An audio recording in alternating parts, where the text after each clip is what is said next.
How's it going, everyone? ND Sean 45 coming at you.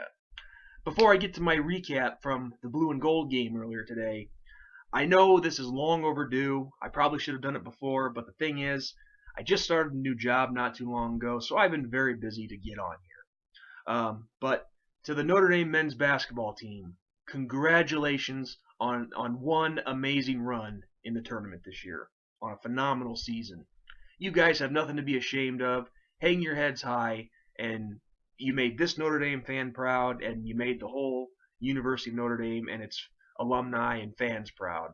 So, congratulations, guys. I mean, to go from a 13-win season to the Elite Eight, I mean that says a lot about these guys as players and to Mike Bray as a coach and how good of a coach he is.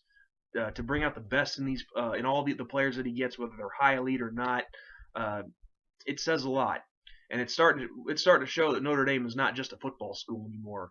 We can make some noise in basketball, and we can play with the big boys, and we prove that we can beat the big boys. Just fell short against Kentucky, but hey, you played hard to the end, and that's all that matters. And you played with class until the end. And I'm not going to start with all the John Calipari stuff. I mean, he showed his true colors right there, and I'll just leave it at that. But hey, the bright side, we can say that we beat the national champions twice. And I know a lot of people in the college basketball world are getting sick of us Irish fans saying that, but it's true.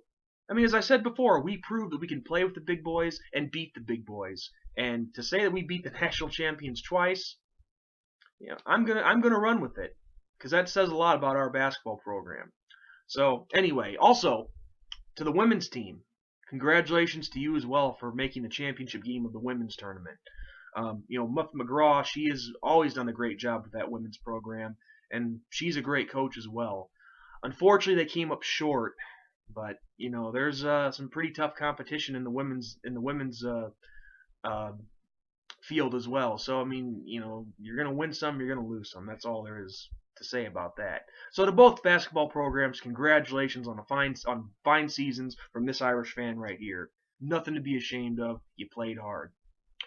So anyway, with that said, I've already spent 2 minutes on that, 2.5 minutes actually. On to the topic of this video, and that is recapping the blue and gold game from this afternoon. Now, before I go any further with that, one thing that we all of us Irish fans have to keep in mind about this game, and I've said this before in the past when recapping this game, is that it's simply this: it's a scrimmage. We all have to remember that. The team scrimmage should not reflect the whole team on what they're going to do in the upcoming season, because you can't accurately project how a team is going to do or what they're going to be simply from their spring game. You just can't. There's so many factors that come into play here. One, not all you're playing yourselves for starters. That says it all right there. That's number one. You're not playing an opponent. You're playing yourselves. Number two, the whole team is not there yet. We only have 4 early enrollees, and we still have 20-plus guys that won't be coming in until the summer, which a lot of those guys are going to be key contributors, I think. And three, there's a lot of experimentation that goes on, a lot of position shuffling, and all sorts of things like that. So again, to sum it up, you can't judge a team strictly on its spring game because it's just a scrimmage. That's all there is to it. So, but anyway, just to take a little bit away from this game to go over it some, let's start with the number one thing that all of us Irish fans are thinking about right now: the quarterback position between Malik Zaire and Everett Golson. Now, if you want my opinion, or if you value my opinion at all, I think based on both of their performances today, I still think this competition is a wash at this point. Nobody really has that much of an edge. They both put up similar numbers.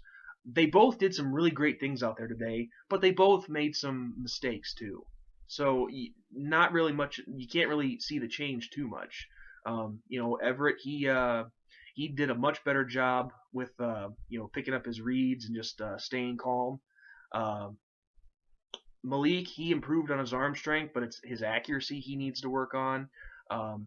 But to sum it up, neither one of them really has the edge. I mean, if I had to pick one that has maybe a slight edge, I would have to say it goes to Everett Golson, just because he's actually played some games and entering his senior season here at Notre Dame, he's more polished than Malik Zaire is, and he should be.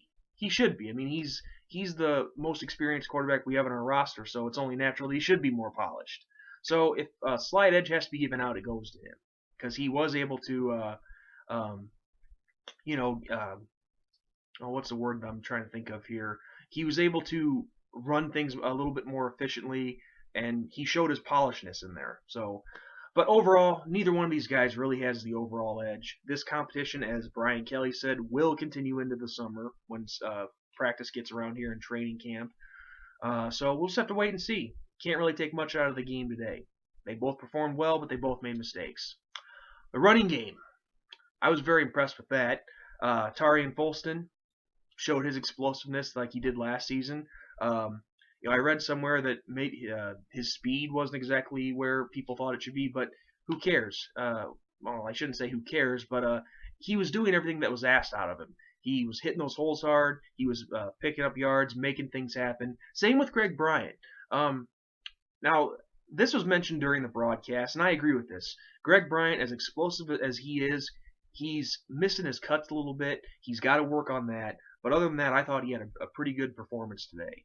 But also, and some of you might think I'm crazy for saying this, but look out for C.J. Prosise this upcoming season to be a surprise contributor, a dark horse, if you might say. His explosiveness was really starting to show. When he was brought in here to Notre Dame, he started off as a defensive back, then became a wide receiver. Now he's a running back.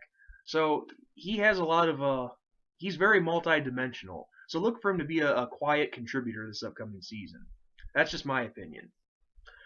Defensively, I really liked the pressure from the front seven, from guys like Romeo Okwara, Sheldon Day, Isaac Rochelle, Andrew Trumbetti, Jay Hayes, Niles Morgan, Jalen Smith. They all did a great job putting pressure on the offense. Took a little bit for them to get going, but once they started getting more into the rhythm of things, they really started putting the pressure on. They made some nice stops and some great plays, and that was really encouraging to see. The defensive backfield. Now, granted, just like the rest of the defense, it took them a little bit to get going. They did get burned for a big touchdown pass from Zaire to Will Fuller. But hey, look at who you're going up against. One of a very solid quarterback and one of the best receivers in the country. So you're going to get burned from time to time. But at the same time, too, despite the mistakes, they did a great job making some plays, batting some passes down, making some really nice tackles. And with the depth that we have coming into this defense, it was really encouraging to see what these guys can do without that depth being in there. Because as you guys know, defensive backfield was one of our big problems last season, and it was nice to see them stepping up and making some plays today, even though it was only the team scrimmage. The receiving core, Will Fuller, as I just mentioned, he was in great form today. The other guys, Corey Holmes, Corey Robinson, Torrey Hunter, they all did a great job stepping in, making some catches, making some plays, and doing what they had to do, really showing their athleticism. Also, guys like Taylor Luana, the tight end, and Durham Smythe, for their appearances, they did pretty well also. So we've got a lot of contributors on this team with more yet to come in. So based on the scrimmage today, I'm really encouraged by what I saw. This team has a lot of potential to really make a rebound after last season and lead this into the summer and into the start of the regular season. So overall, I thought the team's performance was great. So obviously there's still a lot of work that needs to be done yet, but we're off to a great start. I mean, after 14 practices in the team scrimmage, you can't base a team solely on that, but just, to take something away from this game, these guys are up for the challenge. You can tell what their work in the offseason has paid off. They're getting better. And that's really encouraging to see because we need to rebound after last season. Last season, we got off to a great start, but just, the other thing too, nobody got hurt today. Everybody was able to walk off the field injury free. And that's one of the big things that hurt us last season. So that's really encouraging to see in that part as well. So, with that said, guys, I don't have much else to say. If I keep going, I'm just going to start rambling, and I don't want to do that. So, with that said, another blue and gold game in the books. I don't know when my next video is going to be, because the off season, as I've said numerous times, is very slow for me. I don't have a lot going on, but you can sure bet that if I get an idea in my head, I'll put it on camera. So until the next video, guys, thank you all for watching, and as always, go Irish, baby!